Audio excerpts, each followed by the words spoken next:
You're a project manager managing a website development project. At this stage of your project, you have developed your homepage for the website, and you're now walking your customer through the website's homepage to see all that you've done. What process are you currently doing? Are you doing validate scope or are you doing control quality? These two terms are sometimes mixed, and in this video, I'm walking you through both of them so you'll be able to differentiate validate scope from control quality. Let's go.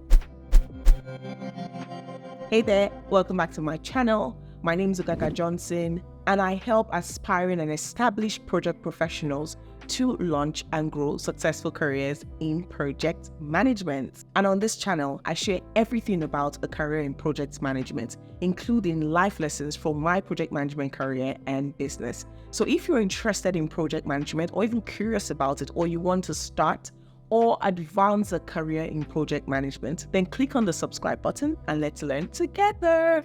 Okay, so validate scope, control quality. These are two project management processes that you could encounter or have to use as you manage a project.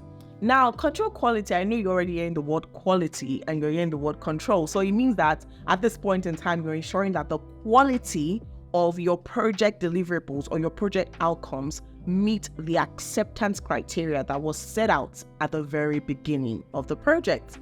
Okay, so basically when you're about to start a project, the client, determines what the acceptance criteria is. And obviously it's an agreed thing, like both of you agreed on it. And that becomes part of your project scope statement, what the acceptance criteria for your project deliverables are. So what the control quality process does is that it's a process where you check your deliverable to ensure that it meets the acceptance criteria. And that is a project team doing that check, that internal check. So that is the essence of control quality. The reason why it's very essential for the project team to do that check is because they don't want to get to the validate scope process and then the customer finds out that the deliverable doesn't meet the acceptance criteria. That will look good for business. The customer will feel like, hey, you guys didn't do a good job because what you're delivering is not what I have, said I wanted. It's not acceptable.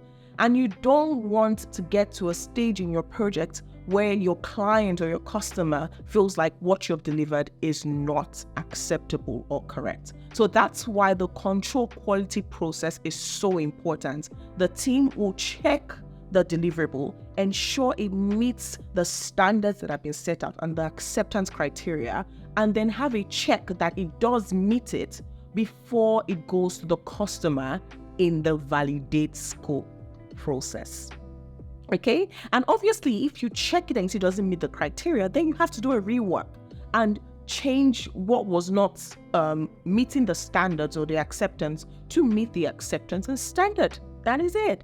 And then once you have done it, once the deliverable checks and meets the acceptance criteria according to the team, then you call up your customer and say, hey, we have finished up this deliverable.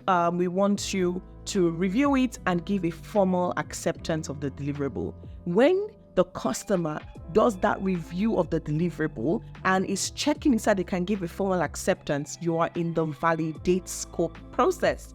So the validate scope process is the process where you get a formal acceptance of the deliverables for your project. And you don't have to wait till the end of when you've completed all the deliverables to start validating the scope.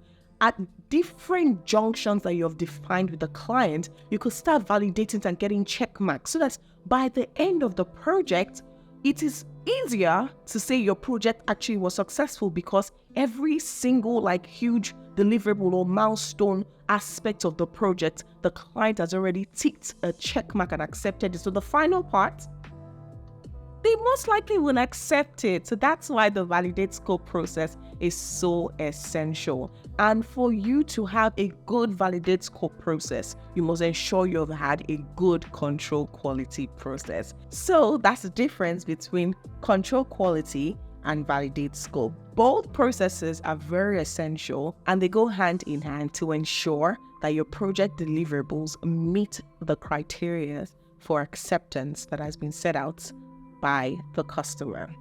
All right, Thank you so much for watching. I hope this video was helpful. And if it was, then I'm sure you like my other videos. So do check them out. And if you click on it to watch it, then I'll see you shortly. Thanks again for watching. Bye now.